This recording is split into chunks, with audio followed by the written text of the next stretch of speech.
전 세계에서 이 방송과 함께하는 모든 분들을 주님의 이름으로 축복합니다. 히브리서 10장을 펼쳐보시겠습니다. 히브리서 10장. 자, 10절부터 우리가 18절까지 같이 읽어볼까요? 히브리서 10장 10절부터 18절까지 같이 읽겠습니다. 시작. 이 뜻을 따라 예수 그리스도의 몸을 단번에 들이심으로 말미암아 우리가 거룩함을 얻었노라. 제사장마다 매일 서서 섬기며 자주 같은 제사를 드리되 이 제사는 언제나 죄를 없게 하지 못하거니와 오직 그리스도는 죄를 위하여 한 영원한 제사를 드리시고 하나님 우편에 앉으사 그 후에 자기 원수들을 자기 발등상이 되게 하실 때까지 기다리시나니 그가 거룩하게 된 자들을 한 번의 제사로 영원히 온전하게 하셨느니라.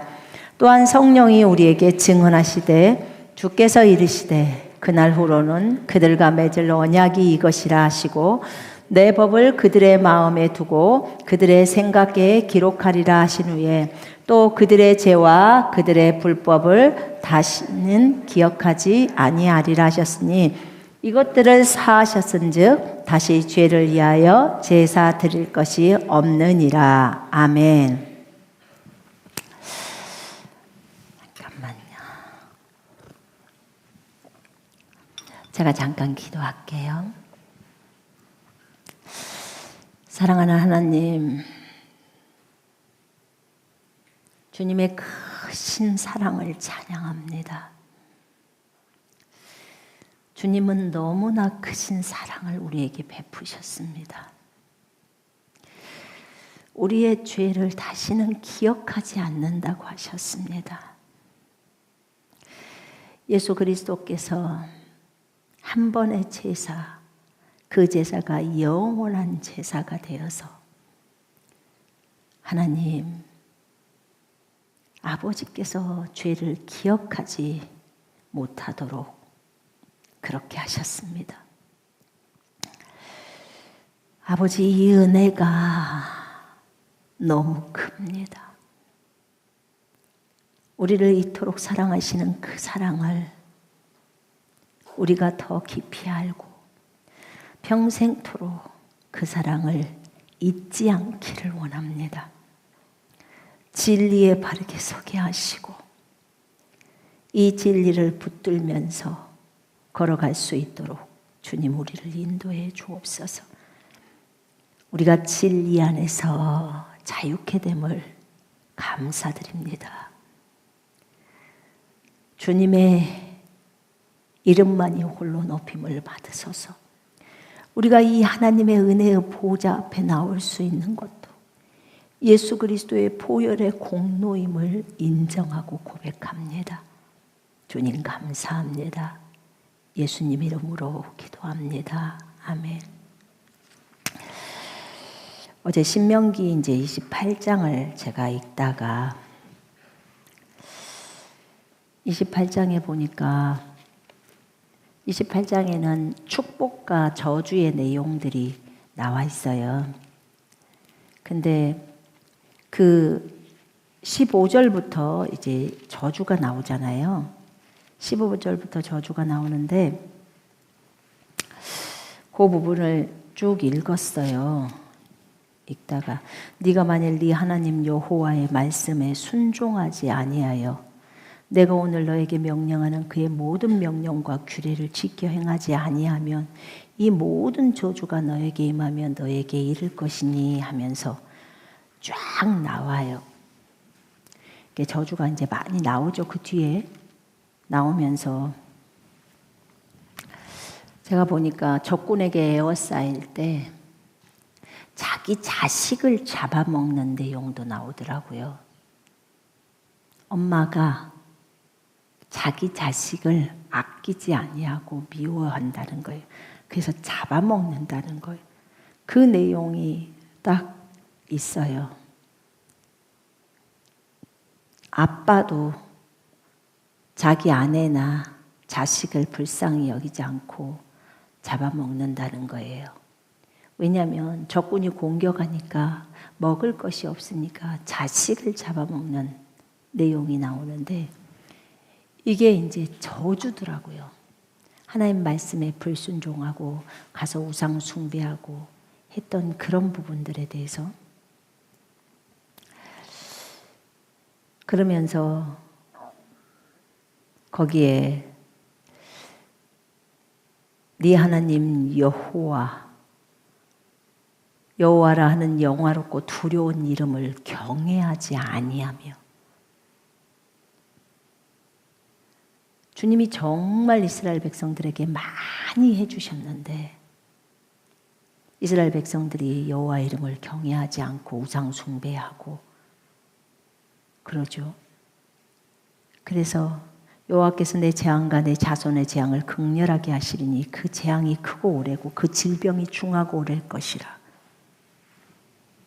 여호와께서 애굽에 내리셨던 그 질병을 너희에게 내리지 않고 보호하신다고 하셨는데 너희가 여호와를 버리고 우상을 섬기고 하게 되면 너희가 두려워하던 애굽의 모든 질병을 다 가져오신다는 거예요.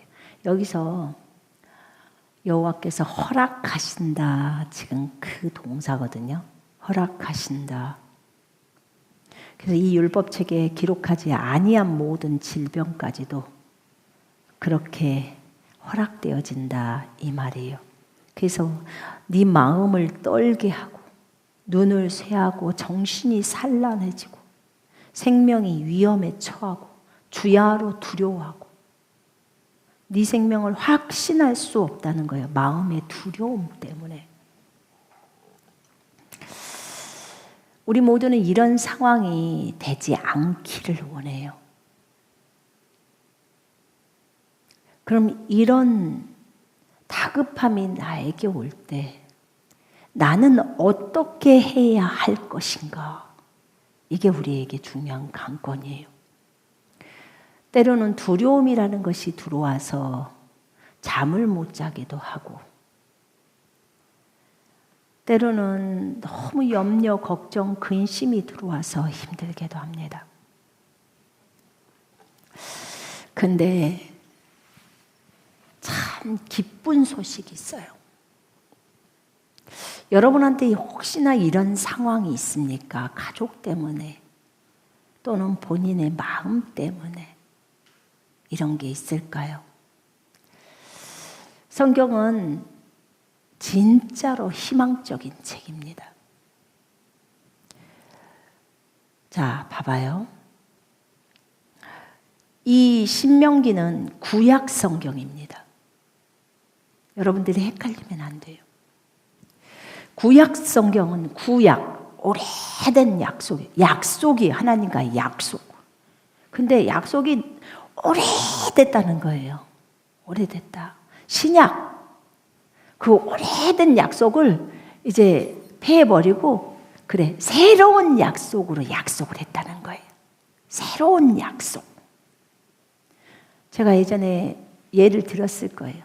월세를 30만 원씩 내고 그 주인집에서 5년 동안 살았어. 근데 5년 후에는 월세를 50만 원으로 주인이 올렸어. 그리고 새롭게 사는데 이 세입자가 30만 원을 주인한테 줬어. 그럼 주인은 아니 나한테 50만 원을 줘야지 왜 30만 원 줘요?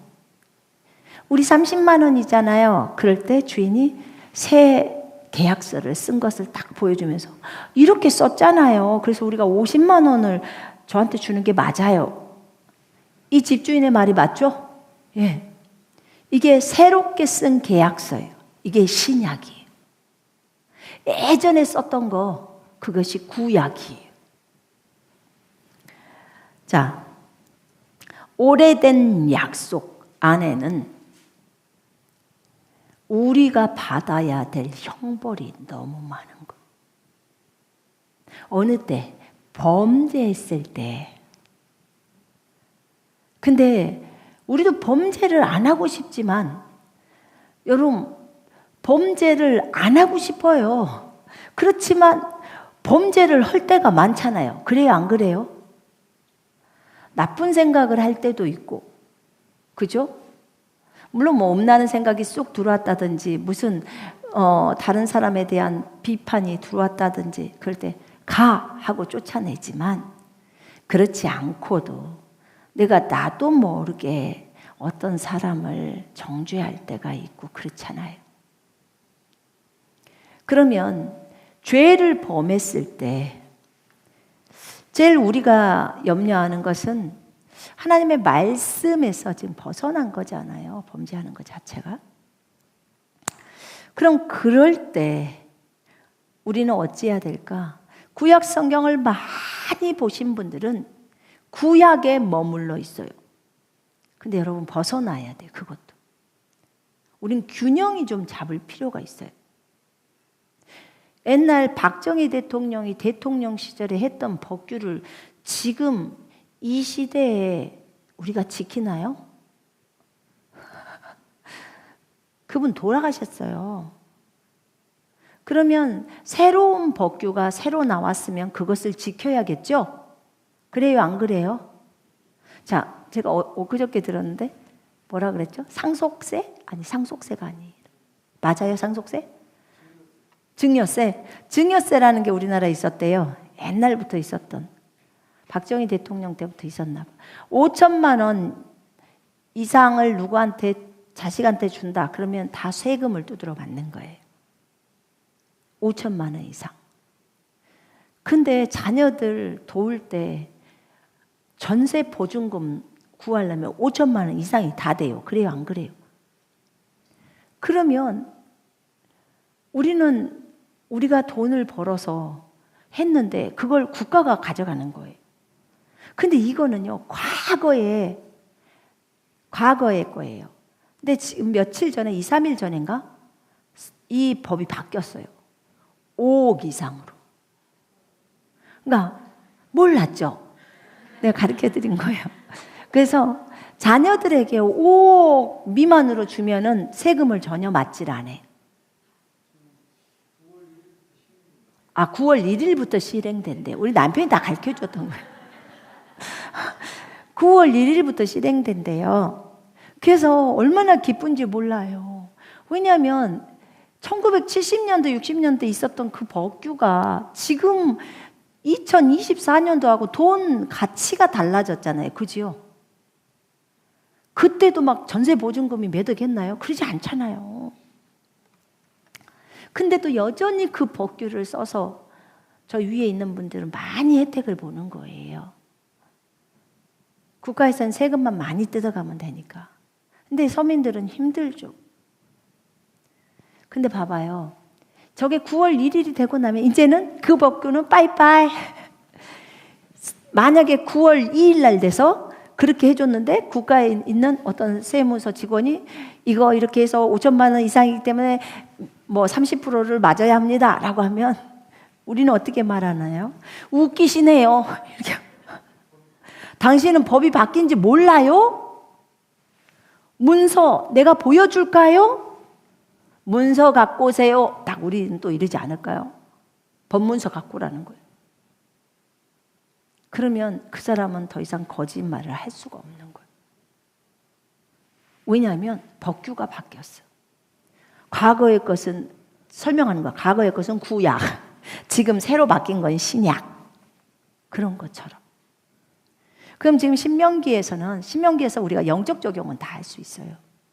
근데 신명기에 말씀이 있었어요. 근데 누군가는 이 신명기의 이 말씀을 다 이루어야 돼요. 본인이 받고 거기에 대해서 싹 그 빚을 갚아버려야 돼요. 이 신명기에 적어놓은 이것 내용들을 싹 갚아버리는 한 사건이 일어나야 되는 거예요. 그 사건이 십자가 사건이에요.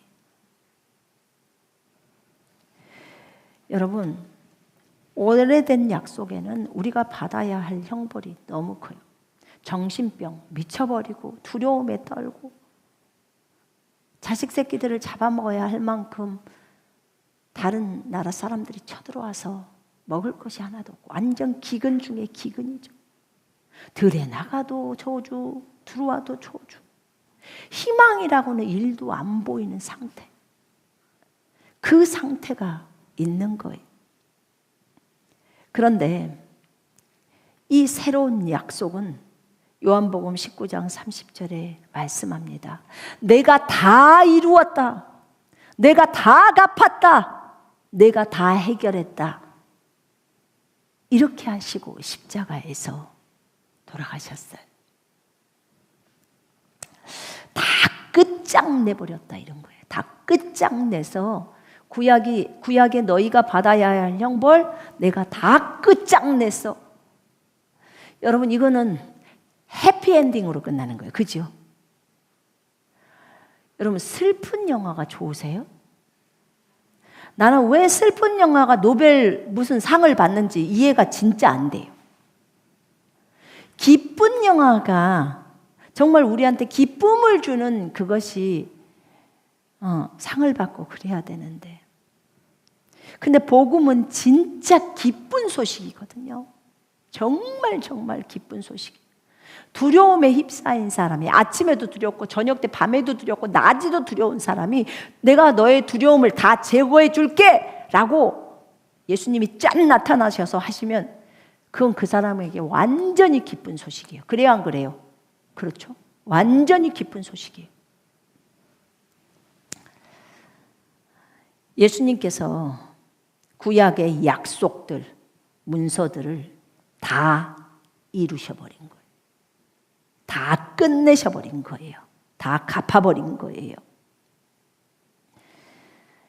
여러분, 주님이 아까 분명히 우리가 히브리서 10장에 읽을 때 그분이 우리의 불법을, 우리의 죄를 다시 기억하지 않는다고 하셨어요. 이렇게까지 우리를 하실 수 있을까? 네. 그렇게까지 하실 수 있어요.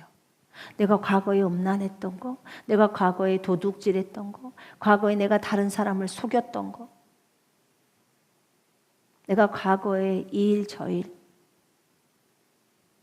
그것들을 다시는 기억하지 않으시겠다는 거예요. 하나님의 말씀 앞에서 우리는 진리 앞에서 진리가 무엇이라고 말하면 그 말대로 그렇게 믿으려고 그대로 거기에서 생각을 1도 비껴가지 않으려고 우리는 생각합니다. 그런 것처럼 오늘 이 말씀에서도 1도 비껴가서는 안 돼요. 1도 다른 생각이 나서는 안 돼요. 내가 너희의 불법과 너희의 죄를 다시는 기억하지 않겠다 하시면 아는 거예요. 주님은 다시 기억하실 거야 라고 하는 것은 다 헛소리. 왜냐하면 히브리서에 있는 기자는 하나님이 가르쳐 준 대로 쓴 거예요.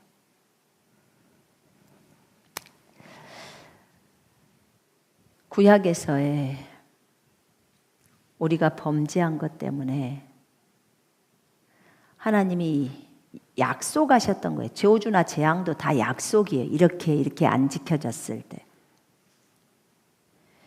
그 약속하셨던 것을 신약의 하나님이신 예수님이 오셔서 우리가 받아야 할 형벌을 본인이 대신 받은 거예요. 안 받고 넘어가는 게 아니에요. 예수님이 우리가 받아야 할 형벌을 대신 받은 거예요. 다 받으셨어요. 구약의 그 형벌을. 그건 채찍에 맞음이었고요. 그거는 창에 찔리는 거였고 가시관을 쓰는 거였고 십자가에 죽임을 당하는 거였고 놀림과 비방거리가 되었고 형벌을 다 감당했죠. 그래서 우리가 그 형벌을 받지 않도록 한 거예요. 어느 때까지? 주님 만날 때까지. 이 세상 떠날 때까지. 그럼 우리는 진짜 엄청난 보장을 받은 거잖아요. 엄청난 보장을 받은 거예요. 우리는요, 보장으로 말하면 그 뭐라고 하죠? 보험이 보장받죠. 뭐 1억 원 보장, 5억 보장. 그럼 이거는 몇 억 보장이래요? 몇 억인지 잘 몰라요.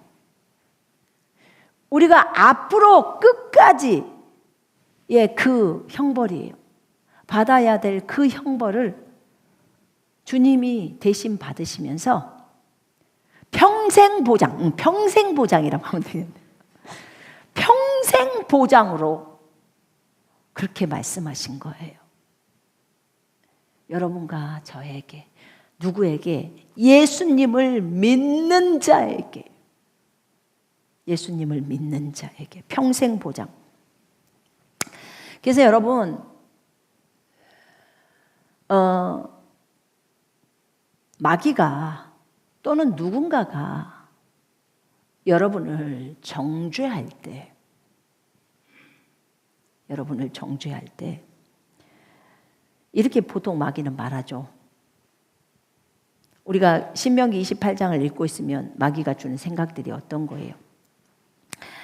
너는 하나님의 말씀에 불순종했기 때문에 이런 질병이 와서 죽을 거야. 너는 하나님을 경외하지 않았기 때문에 네 자녀나 네 재산이 다 없어질 거야. 또는 정신이 미칠 거야.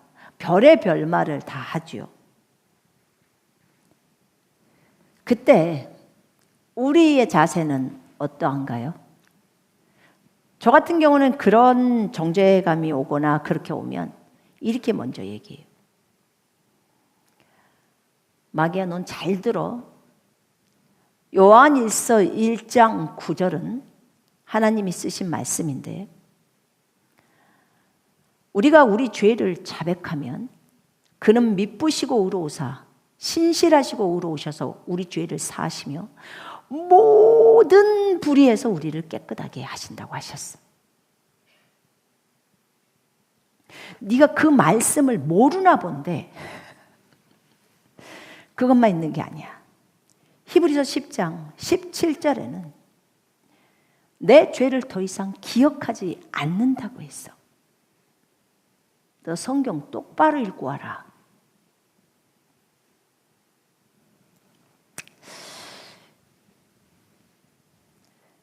자, 여러분, 마귀한테 그렇게 말해야 돼요.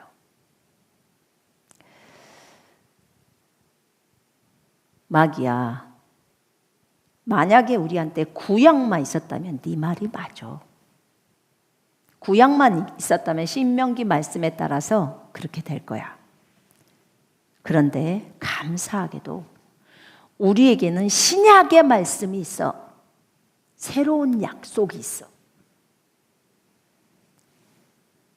예수님이 신명기 28장의 형벌을 다 갚으셨어. 그래서 율법의 저주에서 우리를 다 건져내셨다. 우리에게는 더 이상 정죄함이 없어. 이 말을 분명하게 해야 돼요.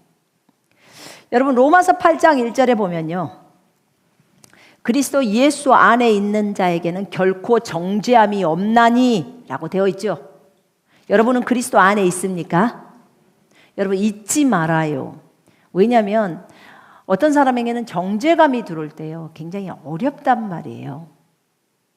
여러분이 만약에 그거에 대해서 주님, 제가 이런 죄를 저질렀어요. 주의 보혈로 용서해 주세요. 그렇게 진심 어린 기도를 한 번만이라도 정확하게 했으면요, 그 즉시로 죄는 다 없어져요. 사라져요. 주님이 다 성경에 약속해 놓으셨어요. 그런데 왜 그 약속을 믿지 못하고 계속 그 동일한 죄악에 대해서 이미 회개해 놓고 또 하니? 라고 하는 거예요. 왜 또 하니?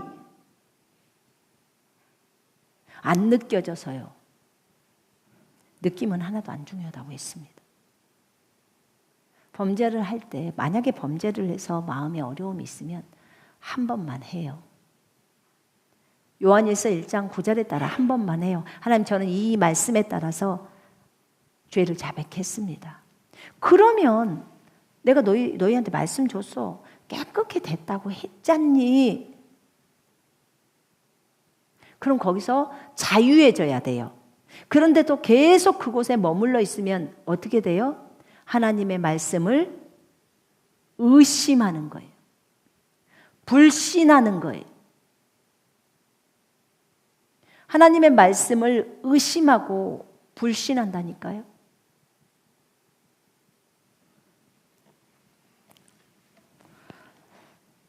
근데 우리는 이 죄악이 너무 커요. 우리가 보통 그러잖아요. 너는 왜 리더를 신뢰하지 못하고 그렇게 의심하고 불신하니? 라고 얘기했어요. 근데 그것을 가만히 묵상하다 보니까요. 너는 왜 너의 리더이신 그리스도의 말씀을 불신하고 의심하니? 다른 게 뭐가 있을까요?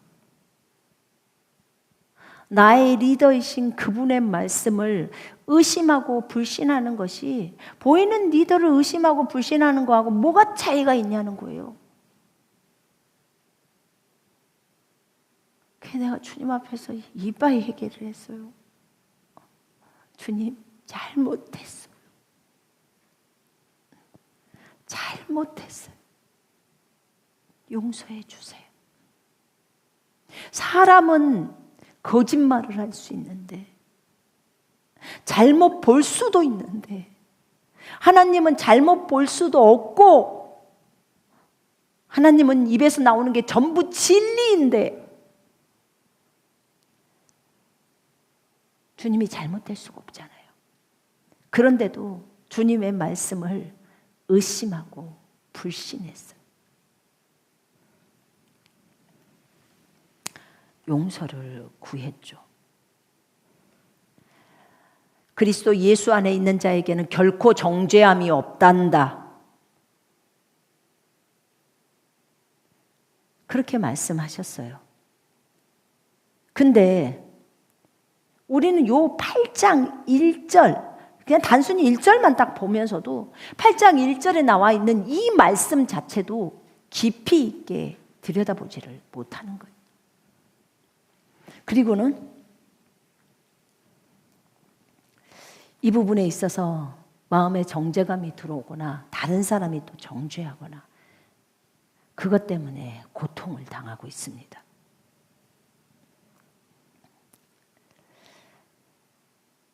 거기 보세요. 그러므로 이제 그리스도 예수 안에 있는 자에게는 결코 정죄함이 없나니 이는 그리스도 예수 안에 있는 생명의 성령의 법이 죄와 사망의 법에서 너를 해방하였습니다. 왜 우리에게 결코 정죄함이 없다고 설명하냐면 우리가 그리스도 예수님 안에 있어요. 예수님은 우리 안에 있고 예수님, 그리스도 예수님 안에 있는 생명의 성령 그 법이요. 그 법이 죄의 법과 사망의 법에서 나를 해방한 거예요. 죄의 법 안에는 정죄의 법이 있어요. 나를 정죄한다는 거예요. 요한복음 3장에 보니까 정죄는 이것이니 라고 하면서 정죄에 대해서 설명해요. 예수를 믿지 않는 자는 정죄를 이미 받은 거라는 거예요. 근데 우리는 예수님을 믿어요, 안 믿어요? 믿어요. 그럼 여러분은 정죄를 안 받아요. 그렇게 성경이 적어져 있어요. 자, 만약에 믿는 자는 정죄를 받지 않는다라고 요한복음 3장 18절에 나와 있어요. 8장 1절에도 결코 정죄함이 없대요. 그러면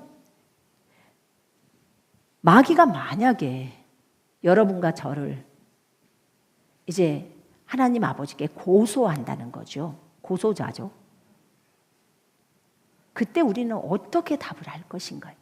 여러분이 혼자 기도를 하다가 아니면 성경을 보다가 또 누군가를 말을 하다가 그런 정죄감이 들었을 때 어떻게 해결이 할 것이냐. 먼저 아까는 한번 진실되게 자신의 죄를 회개해버리라는 거예요. 진실되게 고백해버리라는 거죠. 요한일서 1장 9절의 말씀에 따라 하나님은 참 여러 구절을 주시면서 우리에게요 거기에서 빠져나올 수 있도록 하셨더라고요. 치유도요 한 구절을 준 게 아니에요. 109구절을 우리한테 주어가지고 그 질병에서 빠져나올 수 있도록 한 거예요. 그런 것처럼 정죄감이 들어올 때도 마귀가 정죄감을 줄 때, 그럴 때 이렇게 빠져나오라고 말씀 구절들을 주는 거예요. 자, 보세요. 네가 만약에 그런 정죄감을 마귀가 주면서 하나님 앞에서 그가 그렇게 고소를 한다면, 너를 고소한다면, 아버지 보세요, 또는 하나님 보세요, 저 사람이 이런 악한 짓을 저질렀어요 라고 한다면, 그때 저는 이렇게 말할 거예요. 그리고 나의 예수님, 그분께서 아버지 앞에서 이렇게 말씀하실 겁니다. 하나님, 저 선미를 위해서, 선미의 죄를 위해서 제가 죽었습니다. 선미의 죄 때문에 내가 대신 죽임을 당했습니다. 죽임당한 제 육체가 여기 있습니다. 이것이 선미의 죄값입니다. 죄에 대한 값이라는 거예요. 하늘에서는 이 광경이 있다는 거예요. 우리 눈에는 안 보이지만, 그러면 주님은 죄값이 지불되었다고 하면서 무죄 판결을 내리는 거예요. 무죄 판결. 여러분 요한일서에 보면요, 2장에 나의 자녀들아 내가 이것을 너희에게 쓰면 너희로 죄를 범하지 않게 하려 함이라. 만일 누가 죄를 범하여도, 죄를 범하지 않게 하려고 이 글을 썼는데, 만일 누가 죄를 범하면, 지금 그 얘기예요. 만일 누가 죄를 범하여도 아버지 앞에서 우리에게 대언자, 보혜사, 변호인, 이런 뜻이에요.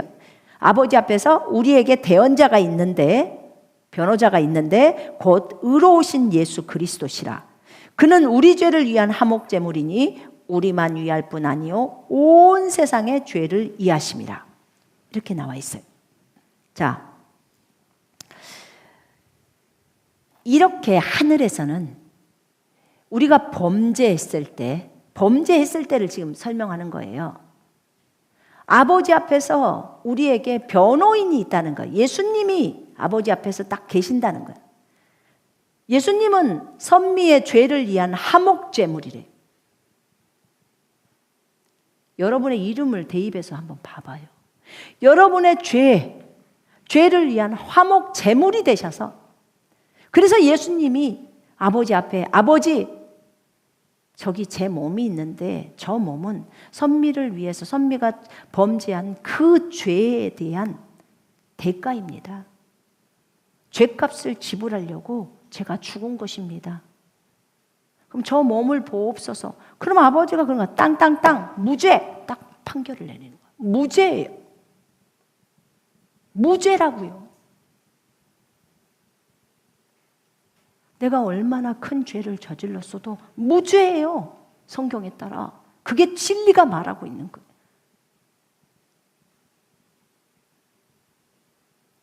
그래서 정죄감에서 나와야 한다는 거예요.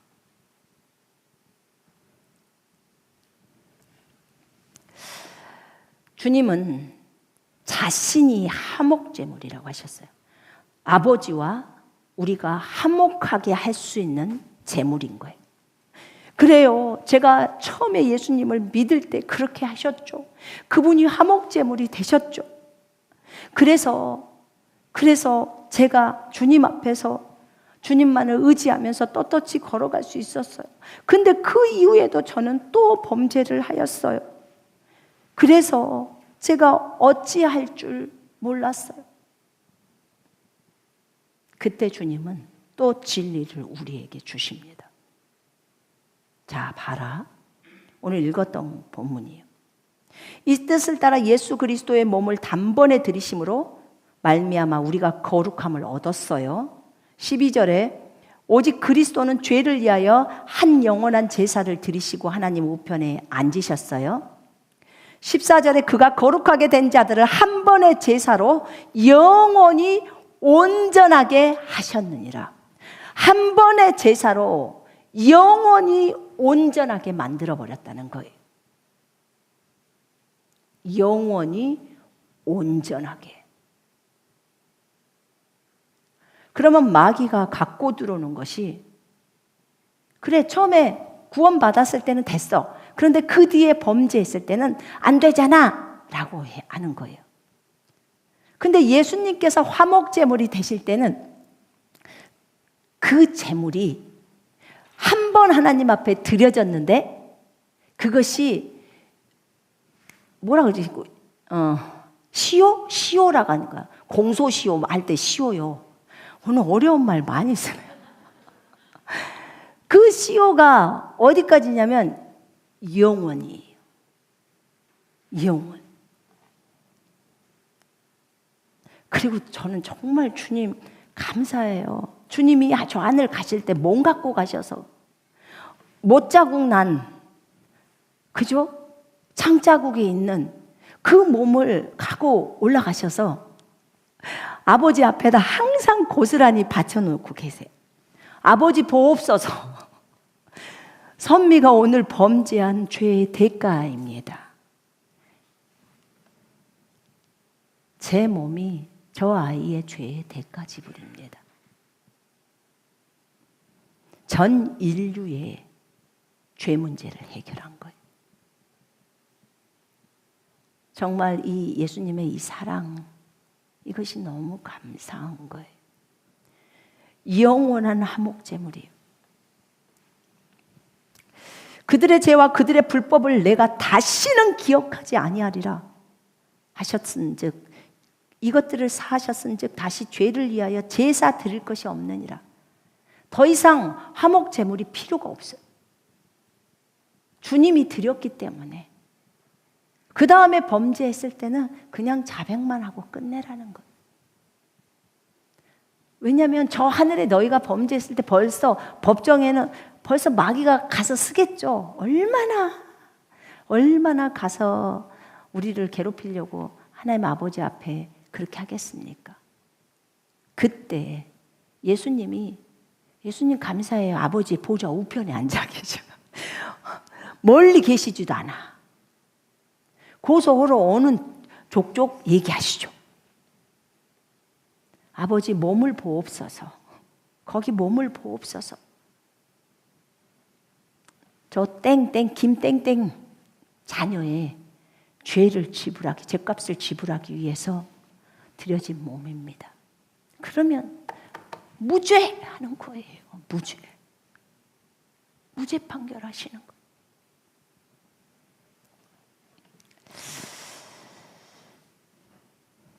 다시 죄를 위해서 제사 드릴 것이 없다는 것이 얼마나 큰 은혜인지. 나를 아버지가 정죄하지 아니하시고 나를 의인이라고 선언하십니다. 나를 정죄하지 않고요, 나를 의인이라고 선언해요. 로마서 8장에 보면요, 거기 보면, 자 보세요. 미리 정하신 그들을 또한 부르시고 부르신 그들을 또한 의롭다고 하시고 의롭다 하신 그들을 또한 영화롭게 하셨느니라. 과거형의 전부. 영화롭게 하셨느니라. 우리는 의롭다 하셨어요. 그런즉 이 일에 대해서 우리가 무슨 말을 하리요? 만일 하나님이 우리를 위하시면 누가 우리를 대적하리요? 하나님이 우리를 위하시고 우리 편이라는 거예요. 근데 누가 우리를 대적하리요? 자기 아들을 아끼지 않고 우리 모든 사람을 위하여 내주신 이가 어찌 그 아들과 함께 모든 것을, 만물을 우리에게 값없이 주시지 않겠느냐? 이렇게 나와 있어요. 누가 능히 하나님께서 택하신 자들을 고발하리요? 마귀야, 너 가. 우리는 하나님 앞에 택함 받은 자들이야. 누가 우리를 고발해? 의롭다 하신 이는 하나님이시니 하나님이 의롭다고 해버린다는 거예요. 얘 범죄했는데요, 어젯밤에 이런 범죄를 했는데요, 무죄. 저 아이의 죄값은 이미 예수가 치렀어. 무죄! 이렇게 나아가 버리는 거예요. 이렇게 하늘에서는 판결을 내려버리는 거예요. 진리가 그렇게 말하고 있는 거예요. 누가 우리를 고발해요? 고발할 수 있다고요? 의롭다 하시는 분은 하나님이시라는 거예요. 하나님이 너희는 의로워, 너희는 의인이야 라고 딱 해버리는 거예요. 어젯밤에 범죄했는데요? 네, 그래도 의인이라고 합니다. 어떻게 그럴 수 있죠? 이게 예수님의 공로예요. 예수를 믿는 사람들에게 주어지는 특권이에요. 예수님이 이 일을 하기 위해서 인간의 몸을 입고 하나님이신 분이 이 땅에 내려오셨던 거예요. 이 일을 하려고. 누가 정죄하리요? 죽으실 뿐만 아니라 다시 살아나신 이는 그리스도 예수시니 그는 하나님 우편에 계신 자요 우리를 위하여 간구하시는 자니라. 누가 정죄할 수 있다는 거예요? 예수님도 정죄를 안 하시는데 하나님이 오히려 의롭다고 하는데, 여러분, 우리는 예수님을 믿고 나서 의인이 되었습니다. 우리는 하나님의 의가 되었어요. 그죠? 의인이 된 것뿐만 아니라 하나님의 의가 되어버렸단 말입니다. 하나님의 의는 예수 그리스도신데 그분이 우리 속으로 들어오심으로, 우리가 예수 믿고 그분이 우리 속으로 들어오심으로 우리가 하나님의 의가 되었어요. 그래서 의인이 됐지만 의인도요, 범죄할 때가 있어요. 여러분이 의인이 됐지만 다른 사람한테 거짓말할 때도 있잖아요. 다른 사람에 대해서 비방할 때도 있었잖아요. 의인이지만 그렇다고 우리가 의인이 안 됩니까? 한번 범죄했다고 의인이 안 될까요? 아니에요. 죄를 업신여기라고 제가 하는 소리가 아니에요. 지금 우리의 신분을 분명하게 알아야 된다는 거예요. 하나님은 우리를 의인으로 만드셨어요. 예수를 믿는 자는 다 의인이 되게 하셨어요. 왜냐하면 의인이신, 의로우신 예수께서 우리 속으로 들어오셨기 때문에 의인이 되어버리는 거예요. 그분의 생명 때문에 의인이 된 거예요. 의인은 무엇으로 사는 줄 아세요? 믿음으로. 의인은 믿음으로 말미암아 산다는 거예요. 나는 믿음으로 살기 싫은데 의인 반납해야 되겠네. 의인은 믿음으로 사는 거예요. 주님은요, 의인이 뒤로 물러서는 것을 기뻐하지 않아요. 의인은 7번 넘어져도 다시 일어난다는 거예요. 여러분, 의인 맞죠? 그러면 7번 넘어져도 다시 일어나는 거예요. 아멘? 절대로 처지지 마세요. 여러분은 의인이기 때문에 그 말씀에 따라 다시 일어나는 거예요. 주님이 우리와 함께 계십니다. 분명히 여기서 33절에서 누가 능히 하나님께서 택하신 자들을 고발해 의롭다 하신 이는 하나님이시니 누가 정죄해? 아무도 정죄하지 않는다는 거예요. 주님도 우리를 정죄하지 않는다는 거예요. 정죄가 어떤 사람에게 정죄예요? 하나님을 믿지 않는 자가 정죄를 받는다고 했어요. 믿는 자는 정죄를 받지 않는다고 요한복음 3장에 나와요. 18절에. 더 이상 정죄함이 없어요. 그리스도 예수 안에 있는 자에게는 결코 정죄함이 없나니 그렇게 말합니다. 정죄가 없어요. 죄를 정할 수가 없는 거예요. 왜요? 제가 말했잖아요. 하늘 법정에서, 그 법정이에요. 거기가 하늘 법정에서 아버지, 손선미가 저지른 죄에 대한 대가가 여기 제 몸입니다. 보옵소서. 이것이 죄에 대한 대가 지불입니다. 이미 손선미 거 죄값을 다 갚았습니다. 그러면 주님은 무죄 선언을 할 수밖에 없는 거예요. 얼마나 감사합니까? 아버지도 우리를 정죄를 안 해요. 나를 의인이라고 선언하신단 말이에요. 우리를 그리스도의 사랑에서 누가 떼어낼 수 있어요? 환난, 핍박, 헐벗음, 굶주림, 이 모든 일에서도요, 그리스도께서 우리를 사랑하신 그 아버지의 사랑에서 우리를 끊을 자가 없어요. 우리 스스로가 버리지 않는 이상. 여러분, 8장 26절을 제가 읽다가 얼마나 많이 은혜가 되는지 많이 울었어요. 이와 같이 성령도 우리의 연약함을 도우시나니 우리는 마땅히 기도할 바를 알지 못하나 오직 성령이 말할 수 없는 탄식으로 우리를 위하여 친히 간구하시느니라. 마음을 살피시는 이가 성령의 생각을 하시나니 이는 성령이 하나님의 뜻대로 성도를 위하여 간구하심이니라. 자, 잘 봐봐요. 이 26절 이 한 구절만 붙들어도 평생 행복하게 살아요. 이처럼 성령도 우리의 연약함을 도우시나니.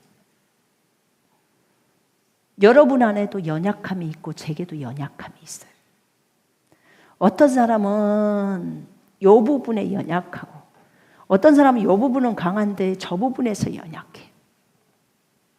자, 그 연약함을 누가 돕고 있냐면 성령께서 도우셔요. 이 성령이 온 우주를 창조하셨어요. 온 피조세계를 창조하신 분이에요. 실질적으로 예수님의 영이시죠. 그분이 내 연약함을 돕는다는 거예요. 돕는다는 거. 그럼 성령님은 누구시죠?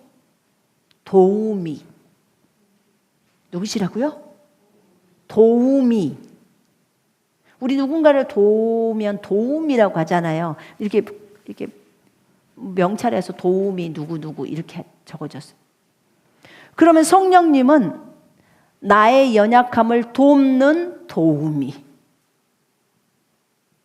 내가 강할 때는 안 나타나실 수 있겠지만 내가 연약할 때는 여지없이 나를 돕는 도우미. 그분이 도움이라는 거예요. 연약함을 돕는 거예요. 선미의 연약함을 돕는 분, 여러분의 연약함을 돕는 분이 성령님이세요. 믿으십니까? 믿어야 돼요. 그러면 우리 예배에서는 성령님 도와주세요가 아주 많이 나와야겠죠. 여러분, 돕는 분은요, 성숙한 분이 어린 자를 돕는 거예요. 맞나요? 성숙하신 분이 어린 자를 돕는 거예요. 그러니까 성령님이 우리를 돕는 게 맞아요. 우리가 성령님을 돕는 게 아니고요. 그렇죠? 예. 그래서 우리가 예수 이름으로 명령하노니 천사도 내보내고, 그리고 우리는 모르니까, 성령님이 어떻게 도우시는지를 모르니까 일단 예수 이름으로 명령하면 다 일들은 보이지 않는 세계에서는 일이 일어난다고 했잖아요. 그래서 그걸 믿는 거예요. 오히려 안 보여주는 게 또 좋은 것 같아요. 그죠? 보면 더 불안하고 아슬아슬하고 그러잖아요. 자, 봐봐요. 누군가 수술을 해. 그럼 그 수술을 할 때 의사의 손길을 성령님 붙들어 주세요 라고 기도를 했다고 해봐요. 그러면 그분이 의사의 손길을 붙들 때 의사가 이제 가위로 잘라요. 가위로 자르는지 칼로 자르는지 잘 모르겠지만 잘릴 때 조금만 칼이 1mm만 잘못 나가도 찢어져요. 그래요, 안 그래요? 너무 살이라고 막 마음대로 자를까요? 그게 본인 살이라고 생각해봐요. 진짜 살 떨릴 거 아니에요, 그죠? 근데 이게 배를 가르고 또는 장기를 가를 때 정말 집중이 안 되면 큰일 나버리잖아요. 뱃속에다가 칼 놔두고 꼬맸다고 생각해. 그걸 진짜 당사자가 경험한다고 생각해봐요. 그러니까 우리가 기도할 때, 정화 위에서 기도할 때도 얼마나 세밀하게 기도했어요. 주님, 그 의사의 손을 만지셔서 의사의 손이 마음대로 가지 않게 주님이 딱 잡고 딱 잘라야 될 때만 딱딱딱딱. 여러분, 주님의 도우심이 아니면 안 돼요. 우리는요, 삶 속에서 이런 경험들이 되게 많아요. 우리의 연약함을 도우시는 성령님. 우리가 마땅히 기도할 바를 알지 못하나, 내가 여러분을 위해서 기도를 할 때 마땅히 이것 기도하고 저것 기도해야 되는데 모를 때가 있죠. 그럴 때 우리는 방언으로 기도합니다. 그러면 성령의 기도로 기도가 되어지겠죠. 그런데 마땅히 기도해야 할 그 기도를 우리가 안 하고 있으면 갑자기 주님이 화장실 갔는데 어떤 사람에 대한 기도를 딱 시킬 때가 있어요. 생각지도 않는 그런 기도들을 또 하게 되죠. 근데 거기서만 끝나는 게 아니에요. 봐봐요. 우리는 마땅히 기도할 바를 알지 못하나 오직 성령이 말할 수 없는 탄식으로 신음으로 우리를 위하여 친히 간구하시느니라, 중보하신다는 거예요. 그러면 방언으로 기도할 때만 우리의 입술을 통해서 그분이 기도를 할 수 있나요? 그럼 제한적이잖아요. 그죠? 방언을 안 하고 있어도 그분은 신음으로 우리를 위해서 기도하는 거예요. 도움이시니까. 내가 기도를 안 했는데도 보호가 되어지고, 물론 다른 지체가 중보를 할 수도 있고, 또 다른 경우에는 또 누가 하죠? 또 다른 경우에 성령께서 하시는 거예요. 그분이 우리를 위하여 친히 간구하신다고 하셨어요. 마음을 살피시는 이가, 우리의 양심을 살피시는 이가, 영을 살피시는 이가 다 똑같은 말이에요. 성령의 생각을 아시나니 이는 성령이 하나님의 뜻대로예요. 하나님의 뜻대로 성도들을 위하여 간구하시니라, 중보하시니라. 성도들을 위해서 중보하신다는 거예요.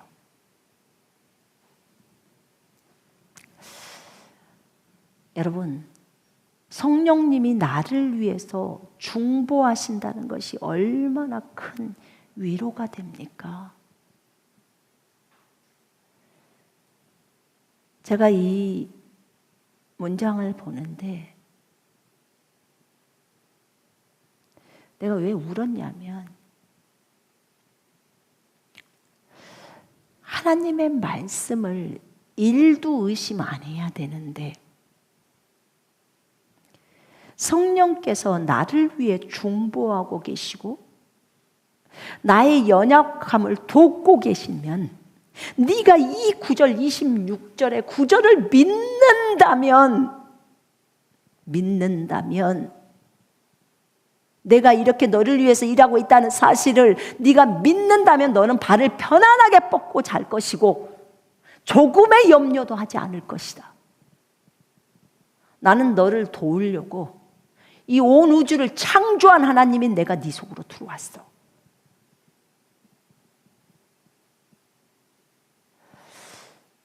여러분,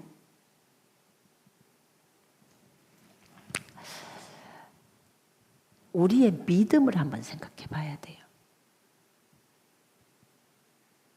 나는 안 믿어져요 라고 사람들은 얘기를 해요. 안 믿어져요. 안 믿어져서 못 믿겠어요. 왜요? 안 봤으니까요. 안 봤잖아요. 그럼 제가 사람들한테 이렇게 말해요. 이순신 장군 봤어? 제가 이래요. 안 봤대. 1500년도 사람이에요. 어떻게 봐요? 500년 전에 태어나신 분인데.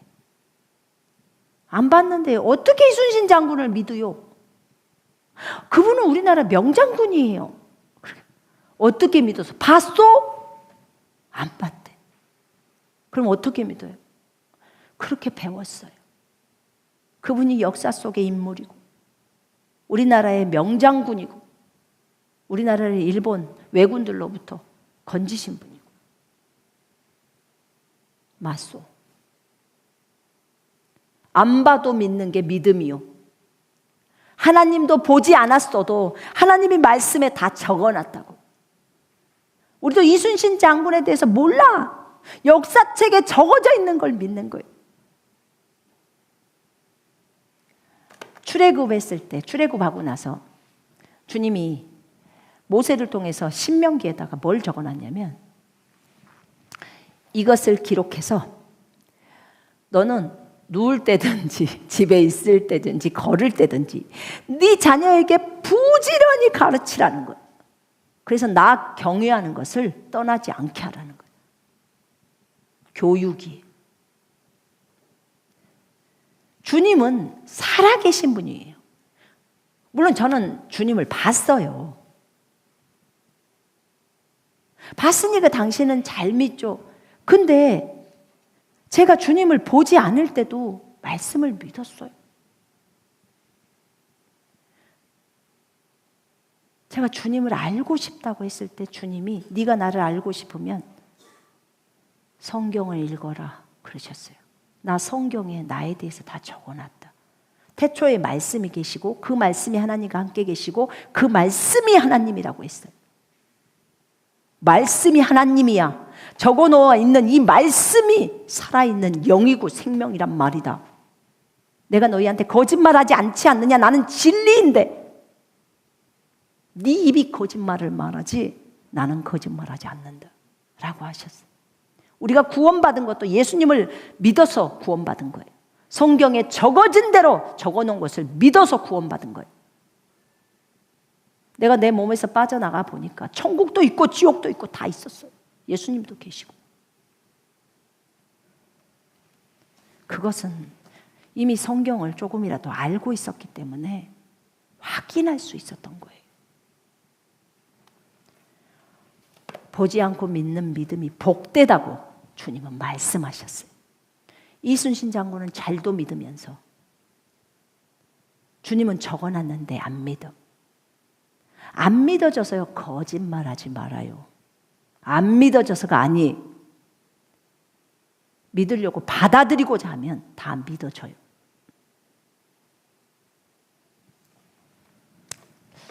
왠 줄 아세요? 믿음이라는 것 자체가 선물이에요. 선물.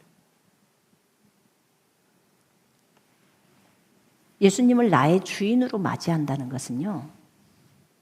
내가 그분을 나의 주인으로 내가 받아들이는 거예요. 내 안에 들어오시라고. 나의 주인으로 내가 인정한다고 들어오시라고. 그리고 나를 인도해 주시라고. 그러면서 신앙생활이 시작돼요. 제가 수련회를 어저께 이제 얘기를 나누다가 그저께 제가 목포에서 신앙생활을 했거든요. 그때 침례교회를. 근데 저희 사랑이를 낳고 좀 그거 잘 몰랐는데 사랑이를 낳고 한 달 반 정도 됐을 때 6월 10일 날 낳았는데 7월 말 28일인가 이때쯤 돼서 수련회를 갔어요. 한 달 반 만에 갓난쟁이를 데리고 갔는데 그때는 전주에서 이렇게 그 신학교 있는 데서 그때 수련회를 했는데 다 텐트를 쳤어요. 그래서 운동장에다 다 텐트가 쫙 쳐져 있어요. 저희도 텐트를 쳤죠. 그리고 오전에도 말씀이 있고 오후에도 말씀이 있고 저녁 때도 말씀이 있잖아요. 그 당시 때 저는 성령 체험을 안 했을 때예요. 제가 96년도에 성령 체험을 했는데 그 전이니까. 근데 그때 한 달 반 정도가 됐는데 애 낳고 한 달 반, 아기도 한 달 반. 저랑 비슷한 그 나이의 엄마가 있는데 그 자매님도 아기를 낳은 지 한 2달 됐나? 거기는. 그래가지고 우리가 말씀을 들어야 되잖아요. 운동장에 텐트가 있다고 했잖아요. 그런데 거기에다가 애들을 2명을 재워놓고, 자, 이번에는 내가 가서 젖을 먹일게요. 그래서 우리 사랑이도 내가 젖을 먹이고 그 집 아들도 내가 젖을 먹이는 거예요. 제 젖을 먹이는 거예요. 그리고 잘 자라 해놓고 텐트 문 닫고, 이제 뭐 이렇게 뭐 그때 모기장인지 이런 거 있었어요. 그래가지고 이렇게 해놓고 통풍이 잘 되도록. 그리고 가서 나는 저기 교실 가서 말씀을 듣는 거예요. 그리고 1시간 뒤면 또 그 엄마가 끝나고 와서 기저귀 갈고 우리 애까지 젖을 먹이고. 이러고 2박 3일 수련회를 갔다 왔거든요. 근데 나는 이게 어떤 믿음이거나 이런 걸 생각을 해본 적이 없어요. 근데 엊그저께 자매들이랑 얘기를 하다가 이제 수련회에 대한 얘기가 나와서, 옛날 수련회는 이랬어. 그러면서 이제 제가 그 얘기를 해줬거든요. 그랬더니 어머, 그거 완전히 믿음의 삶이네요. 그러는 거예요. 근데 저는 그걸 생각도 못 해봤어요. 1달 반짜리 아기를 데리고. 근데요, 다른 사람들도 다 그래요. 다 하나님의 말씀을 사모해서. 그때 성령도 안 받았어. 성령에 대해서 잘 몰랐을 때. 그런데도 말씀을 듣겠다고 열정을 가지고 아기들이 그렇게 떼약볕에서 지금 보면 그게 지금 30년도 넘은 일이잖아요. 그게 얼마나 오래된 일입니까? 근데 그때 아이들이 제가 볼 때는 다른 아이들도 다른 텐트에서 이 꼬맹이들끼리 또 같이 거기서 놀기도 하고, 엄마 아빠는 말씀을 들으려고. 근데 이렇게 바로 이렇게 건물이 있으면 바로 옆에가 아기들이 있었던 거 아니에요. 여기 있으면 운동장이면 저 건성고등학교 정도는 가야 돼. 근데 다 하나님이 보호하시고 애가 일어나지도 않고 잘 자. 근데 봐봐요. 우리가 하나님의 말씀을 사모하고 주님을 위해서 향하는 마음이 있을 때 주님이 그렇게 말씀을 먹을 수 있는 기회를 주시더라고. 그리고 하나님이 또 자녀를 다 보호하시고 건강하게 잘 자라고. 이 과정을 겪었거든요. 과거의 수련회는 많이들 그러지 않았나요? 우리가 그때 처음에 제가 침례교 있을 때 제자 훈련 받았거든요.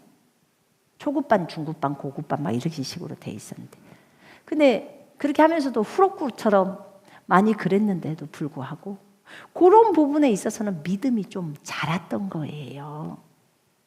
그런 부분이. 지금 이 시대에 아기 낳고 이제 1달 반 됐는데 아기 데리고 와서 그렇게 해놓고 수련회 해, 참여해, 그러면 참여할 사람이 몇 명이나 될까요? 아이고 우리 아기. 그럼 그때 아기하고 지금 아기는 달라졌나요? 똑같잖아요. 우리의 사고가 달라진 것. 과거에 제가 알기로는 60년대, 70년대 때는 더 주님을 향한 열정이 더 뛰어났다고 저는 들었어요. 저희 막 거듭나고 나서 버스를 이제 알고 나서 이제 그 복음 전하는 걸 배우잖아요. 그리고는 버스 타서 안녕하십니까 여러분 하면서 이제 복음을 전하죠. 그럼 어떤 사람은 뭐라고 하기도 하고 어떤 사람은 잘한다고 하기도 하고. 그렇지만 결국은 그것을 통해서 교회에 더해지고 어떤 사람은 거듭나기도 해요.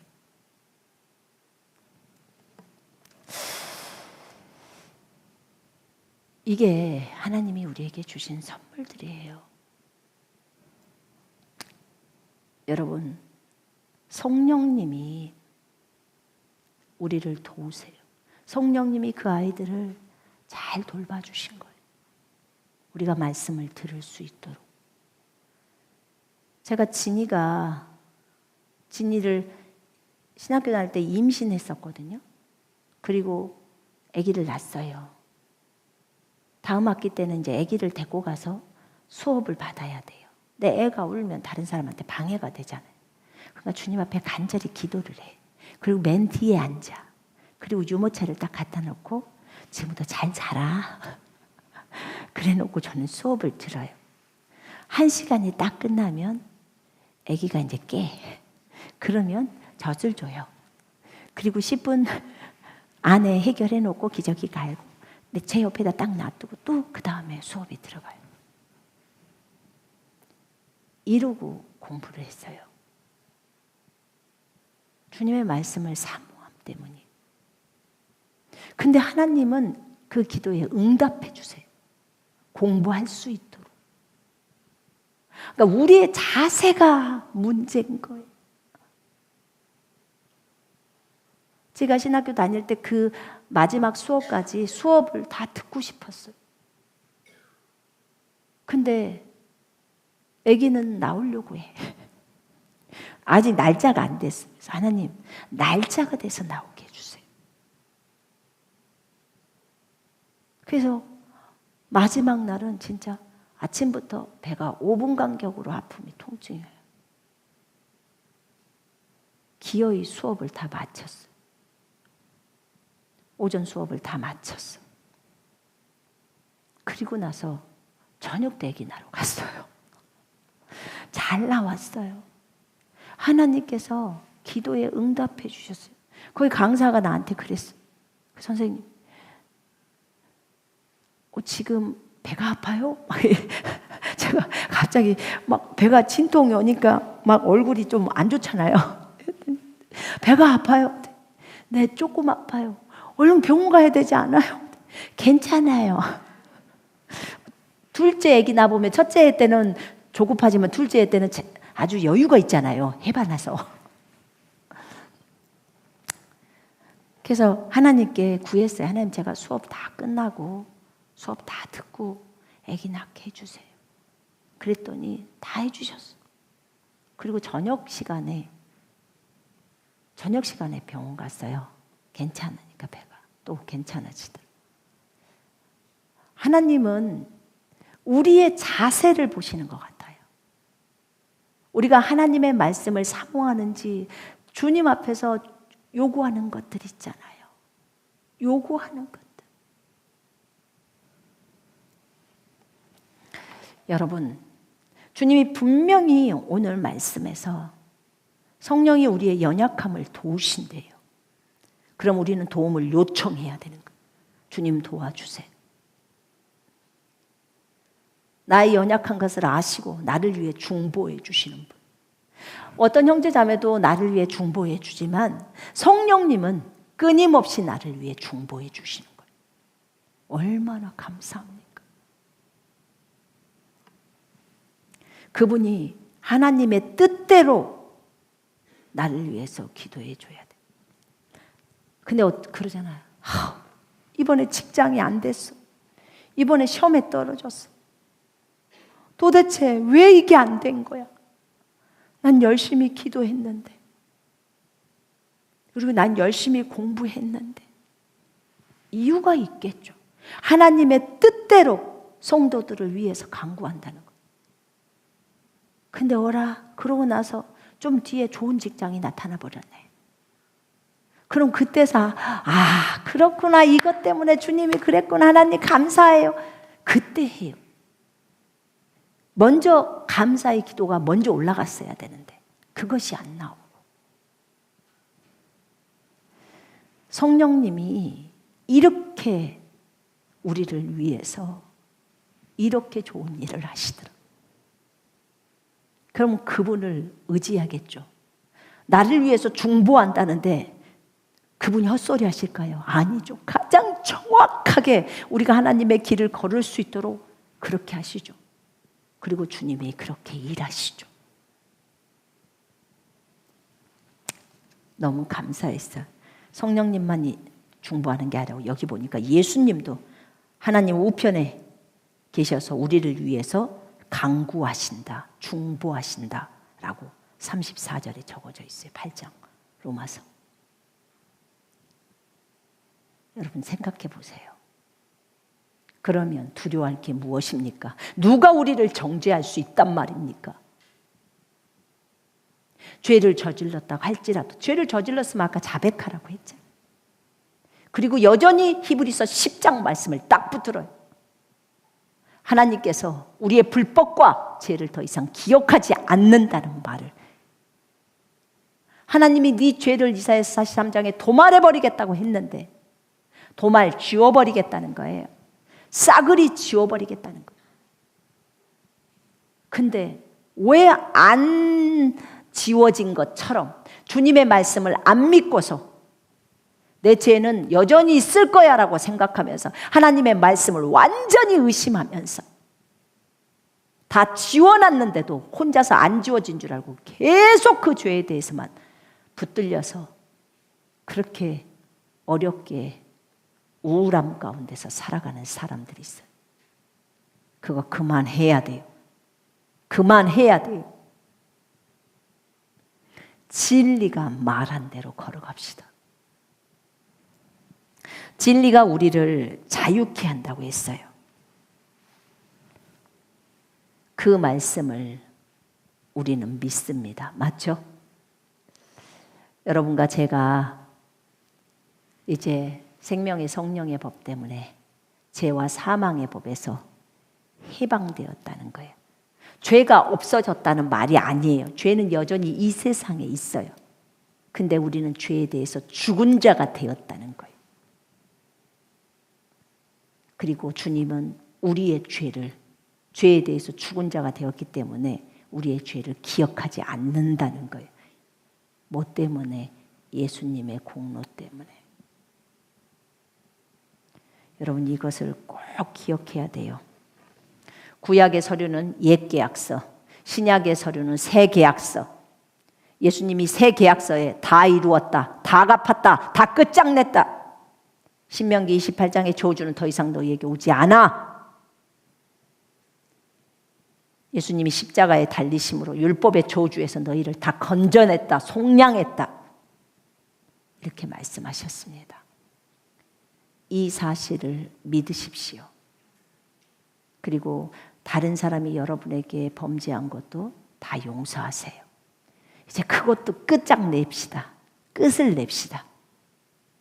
여러분이 다른 사람에게 범죄한 것도 그 사람에게 용서를 구했으면 이제 자유로워지세요. 이제 자유로워지세요. 하나님의 말씀에 따라 자유로워지셨으면 좋겠어요. 어찌됐든 주님은 주님의 말씀을 그대로 기록된 그대로 우리가 믿기를 원하신다고 하셨어요. 그리고 평안 가운데서 살기를 원하세요. 온 우주의 창조주가 너를 돕는 도움이다. 그렇다면 네가 도움을 요청하면 되지 않느냐. 교만만 안 하면 돼요. 부족하면 도움을 요청하라는 거죠. 잘난 척하지 말고. 우리가 내세울 게 아무것도 없잖아요. 무슨 집안을 내세웁니까? 학벌을 내세웁니까? 오직 내세울 것은 주 예수 그리스도밖에 없어요. 그분이 하나님 앞에서 우리를 변호하는 변호인이시라는 것을 잊지 마십시다. 아멘. 기도하겠습니다.